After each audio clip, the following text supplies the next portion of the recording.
From the Detroit Free Press, it's Friday, May 7th. Here are today's top stories, presented by Bush's Fresh Food Market. Calling all foodies, Bush's is hiring. Are you passionate about food, looking for growth, development, and excellent wages? Come grow with Bush's and apply online at bushes.com/join our team. That's Bush's, BUSCHS.com/join our team. This is Todd Spangler, Washington correspondent for the Detroit Free Press. Before he became president, Joe Biden promised he'd be a supporter of labor unions if elected. But the degree to which he has kept that promise has been astounding. In fact, Biden has been the most pro-union president in recent history.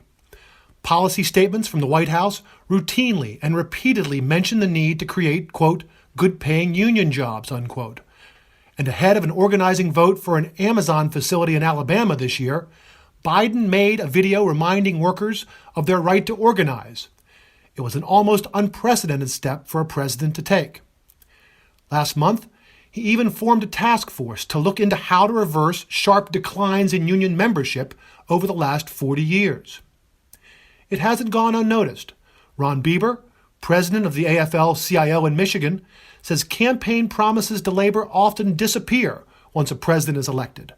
But Biden, he says, has injected new life into the movement and made it, quote, cool to be a pro-worker.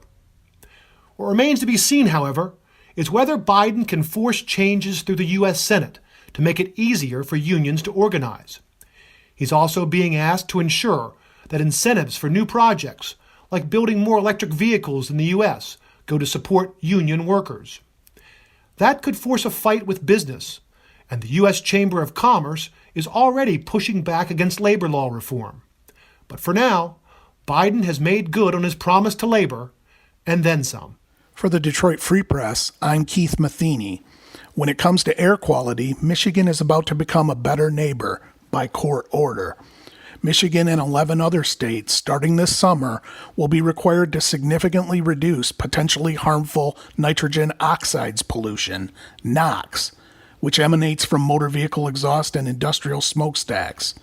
It's because of its contribution to smog in downwind states to the east. The U.S. Environmental Protection Agency is seeking the emissions reductions through one of their main sources, power plants fired by coal, oil, and other fossil fuels. Michigan's power plants will be required to reduce their NOx emissions by 23% from permitted levels this year by 2024. EPA created its cross-state pollution rule in 2011 following a court order to better protect downwind states that were seeing smog from pollution created elsewhere. That rule got challenged in court too, and in 2019, the D.C. Court of Appeals found EPA's new rule wasn't doing enough. That's prompted the new rules getting tougher on Michigan and others' emissions. This is Phoebe Wall-Howard, an automotive reporter at the Detroit Free Press.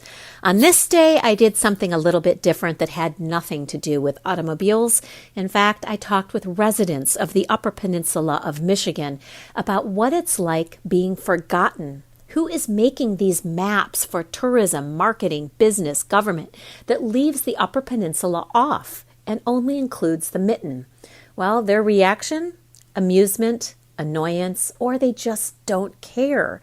Everyone knows the Mitten is the Mitten, and people in the Upper Peninsula talk about who's welcome up north and how they define the North, why they refer to downstaters as trolls, and really how life is changing. Go to freep.com for more.